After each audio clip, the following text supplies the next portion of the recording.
We're watching Hostage Square in Tel Aviv ahead of the release of dozens of loved ones abducted by Hamas terrorists a couple of years ago. President Trump securing their freedom as part of the first phase of a deal to bring peace to the Middle East. Joining me now with what is next is the U.S. Israel Education Association Director E.J. Kimball. E.J., thanks for joining us. Thanks for having me. We have phase one. In theory, the hostages will be coming back in the next couple of days. There's a lot of TBD after that, especially when it comes to Hamas commitments. What can we expect? How lasting can this be? How confident are you? Well, I think the most important thing is the fact that President Trump seems to have been able to get this phase one, which starts with a call for Hamas to release all of the hostages. Israel's already done its part. It's pulled back to this yellow line, about 53% of Gaza still under their control, but they've done what they need to do. Now the onus is fully on Hamas to release these hostages. Once that's done, you're moving into a phase two negotiation, which I saw your interview with the spokesman for the Egyptian Foreign Ministry. These countries are on board with the fact that Hamas is not going to govern Gaza. Hamas doesn't like that, but these countries have agreed to that. I think it's really important to realize that President Trump has done something no one thought possible. Instead of going with how do we get Israel and Hamas to come to an agreement, he got Israel and the other countries to come to an agreement. And they're imposing that will on Hamas, something that should have been done all along. Do you think, I don't want to say they'll go easily, but do you think they eventually will put down their weapons? Do you think eventually they will not in title be part of whatever governs Gaza after all of this? And does Hamas as it exists now, is there even an agreement among people in Hamas? Well, I think ultimately, no, Hamas will not be there. How long that takes is a different story. And whether the Israeli military has to get involved again. Correct. I mean, we're already seeing in Gaza fighting going on between the clans and Hamas. And this is something really important. Even if Hamas goes, you're going to have these clans that want power, and they've got weapons too. It's not just Hamas. You know, they've got guns. They're fighting because they want control of territory. They want to govern these areas.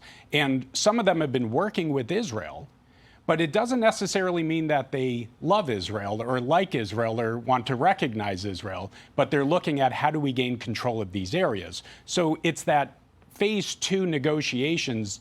What does this stabilization force look like? Who's going to govern, and how are they going to assert that authority? That's going to be very, very difficult. But really going back to this phase one, this is such an incredible achievement if this goes forward, which I hope and pray that it does. Do you think there will be commitment from American Arab allies to follow through on security, to follow through on helping to rebuild Gaza? I do. And that's part of this conversation. But it gets to your point, which is none of these countries are going to invest money to erect new buildings for Gazans to live in, to attract tourism, if you've got a terrorist group still living there. That is a non-starter. No one is putting a penny into Gaza unless they know that this is what the future will look like with a terror-free state or terror-free entity. But it's not just getting rid of the terrorists. The people in Gaza have been completely radicalized for generations to hate Jews, to want to kill, murder, maim, like what we saw on October 7th. So it is vitally important not just to de-radicalize the population, but also to de-radicalize the governance structure, the media there that will come in. This needs to be a whole of society approach to de-radicalize. And what I'm also encouraged is it seems that Egypt is now going to be willing to allow Gazans to leave temporarily, because you can't possibly clear out Hamas and terrorist groups with all of those civilians there. And you can't possibly clear out and rebuild Gaza with all of those people there. And Israel has moved back to this sort of yellow line, leaving much of Gaza. But does Israel need a buffer zone of sorts between the population of Gaza and its own borders? 100%, at least for the foreseeable future, until there's an actual peaceful governance structure in Gaza that doesn't pose a future threat. I think what we may see in the future, in the short-term future, if things start to to stabilize? Is Israel looking at Gaza in a sense the way that they're dealing with Lebanon right now with the pockets of Hezbollah, trying to rearm, to reform cells to threaten Israel? I think that's how Israel's going to treat Gaza, of course, working with this international force and community that's supposed to come together. All right. E.J. Kimball, thanks for joining us. Thank you.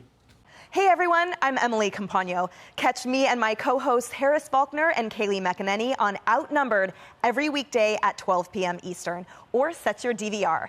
Also, don't forget to subscribe to the Fox News YouTube page for daily highlights.